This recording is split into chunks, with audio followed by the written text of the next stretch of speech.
আসলে বাঙালির লোকশিল্প মানে কি? এটা তো শুধু কিছু জিনিসপত্র না, এটা আমাদের সংস্কৃতি, আমাদের ইতিহাস, আমাদের অনুভূতির এক জীবন্ত দলিল। চলুন আজ এই অসাধারণ ঐতিহ্যের গভীরে ডুব দিই। দেখি এর প্রতিটি সুতোর পেছনে কি গল্প লুকিয়ে আছে। এই যে দেখুন, মাটির তৈরি ছোট্ট একটা হাতি।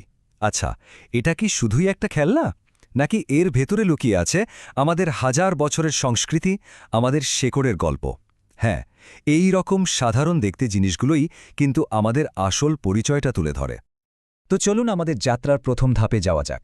প্রথমেই বোঝা দরকার, এই যে আমরা লোকশিল্প বলছি, জিনিসটা আসলে কি, আর কেনই বা এটা আমাদের জীবনের এতখানি জুড়ে আছে। খুব সহজ করে বললে, লোকশিল্প মানে হলো সাধারণ মানুষের শিল্প, মানে আমাদের শিল্প। দেখুন, এই জিনিসগুলো কিন্তু কোনো আর্ট গ্যালারি বা মিউজিয়ামে সাজিয়ে রাখার জন্য বানানো হয়নি। এগুলো আমাদের প্রতিদিনের জীবনের অংশ, প্রয়োজনের জন্য তৈরি।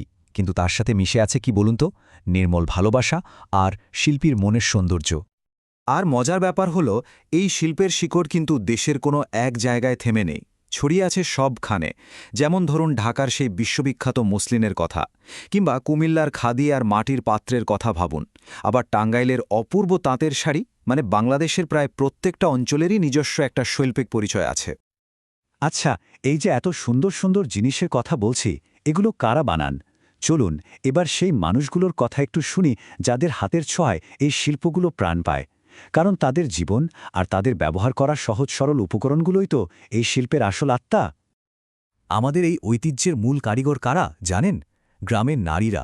হ্যাঁ, তারাই। সংসারের সব কাজের শেষে ওই যে একটুখানি অবসর সময় পান, সেই সময়ে তারা মনের সবটুকু ভালোবাসা দিয়ে এই শিল্পকে বাঁচিয়ে রেখেছেন। তাদের প্রত্যেকটা সেলাইয়ের ভাজে ভাজে লুকিয়ে থাকে কত যে না বলা কথা, কত স্বপ্ন, কত গল্প। আর সবচেয়ে অবাক করার মতো বিষয়টা কি জানেন? এর উপকরণগুলো কি দিয়ে তৈরি হয় এসব?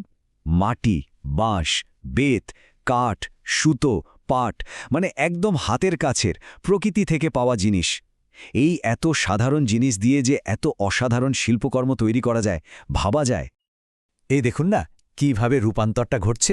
একতাল সাধারণ মাটি, সেটাই শিল্পীর নিপুণ হাতে হয়ে উঠছে দারুণ একটা খেলনা হাতি।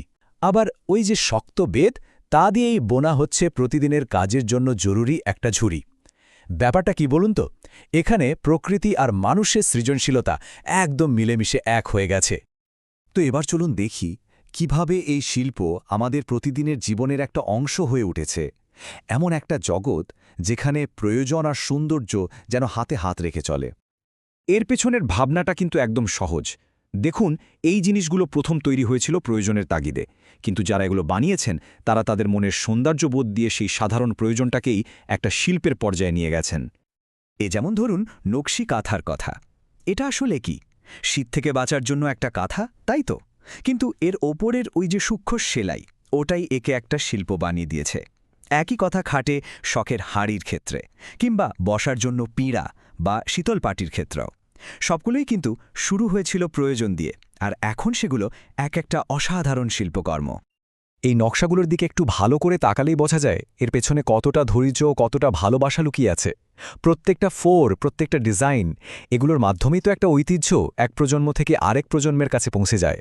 বিশ্বাস করুন, এটা শুধু একটা কাথা না, এটা আমাদের জীবন্ত ইতিহাস। কিন্তু একটা বড় প্রশ্ন থেকেই যায়, এই যে আমাদের এত অমূল্য একটা ঐতিহ্য, এটাকে আমরা বাঁচিয়ে রাখব কিভাবে?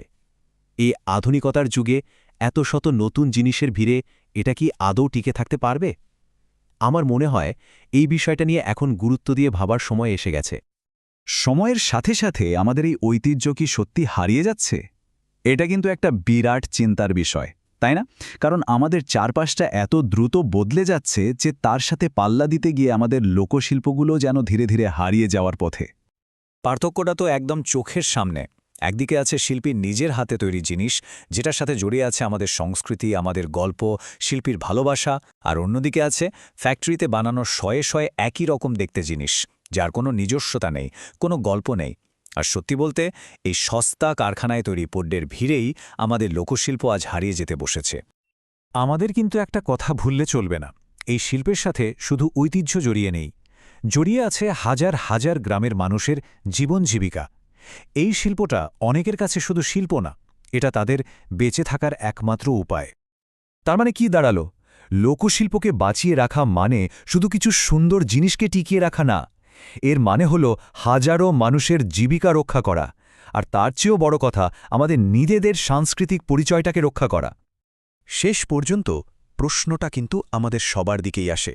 একটা জাতির আসল পরিচয় তো তার শিল্পের মধ্যেই লুকিয়ে থাকে, তাই না? এই যে ঐতিহ্যের এত মূল্যবান একটা সুতো, এটাকে ছিঁড়ে যেতে না দেওয়ার দায়িত্বটা কিন্তু আমাদের সবার। এখন প্রশ্ন হল, আমরা সেই দায়িত্বটা কিভাবে পালন করব? এই নিয়ে ভাবার সময় শায়দ এখনই।